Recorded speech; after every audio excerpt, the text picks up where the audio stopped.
Topping today's news, the Prime Minister returns from Ethiopia. Will the Bahamas soon get its U.S. ambassador, the first since 2009? How prevalent is incest in the Bahamas? We hear from two experts on the matter. And time expires for residents of the Montgomery Shanty town to relocate.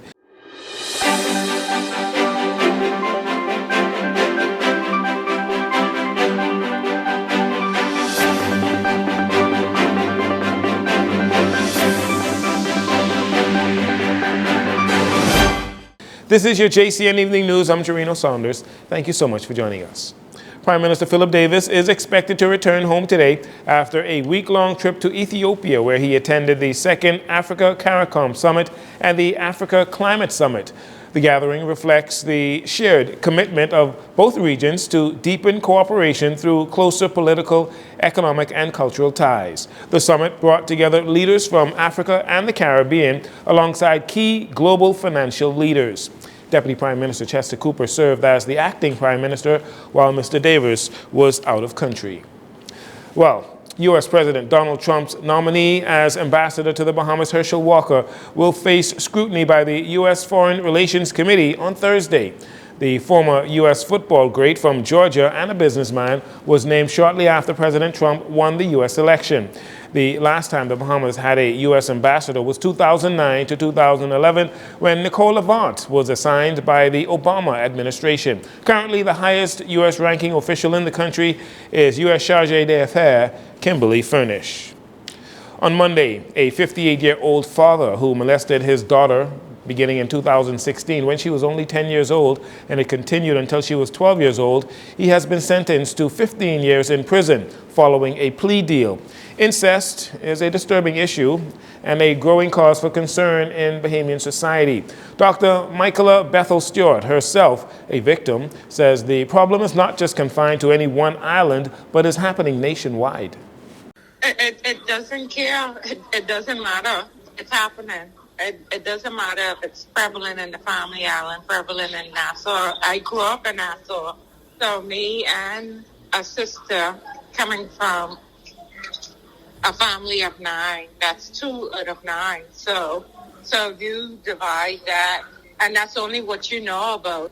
Dr. Bethel Stewart drew from her own family experience, recalling that several of her siblings were victims of abuse as well, one of those siblings being her brother.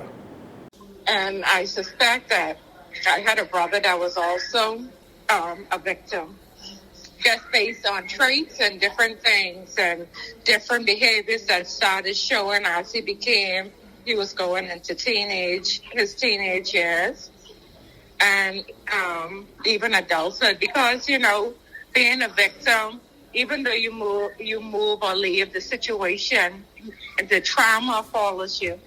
We asked if the rate of incest cases is rising. She explains that incest isn't necessarily increasing, but the cycle continues because many victims don't realize they were abused, and some later become perpetrators who create new victims. Tonight at 9 p.m. on JCN's TV show, People Helping People, host Dr. David Allen and his guest, Dr. Bethel Stewart, they dive deeper into the issue of incest here in the Bahamas. The show promises to be informative and engaging. You don't want to miss it. Once again, they start at 9 p.m. Law enforcement officials want Bahamians to be on high alert as phishing scammers continue to target customers of local financial institutions. During a press conference on Tuesday, Superintendent Anthony McCartney, in charge of the Financial Crimes Investigations Unit of the Royal Bahamas Police Force, shared the following details. This is an alarm that we have in the past sounded on many occasions in regards to phishing scams. Although not new, they continue to be a vexing problem to law enforcement. We have had a number of customers from various financial institutions affected by the scam. Hence, we've called to sensitize members of the public as to what to be on the lookout for, as to minimize or prevent from being victims of these scams. McCartney says scammers are becoming more creative, often using convincing language and even official-looking websites to trick unsuspecting customers. He added that these fraudulent activities are not isolated to one or two banks, but have affected nearly all financial institutions in the country. Meanwhile, Superintendent Yvette Roll Davis, deputy in the Financial Crimes Unit, gave more details about the methods some criminals are using. So the individual they would then send a link asking them if they want to access the account further for them to press that particular link. As they go into pressing the link, they're now forwarded to where they have to enter their username and their password. At that time, because you are actually into the fraudulent website, the scammers are there for taking over your banking account information.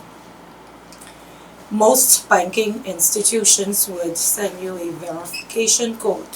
So the fraudsters would then reach out to you and ask you for your verification code.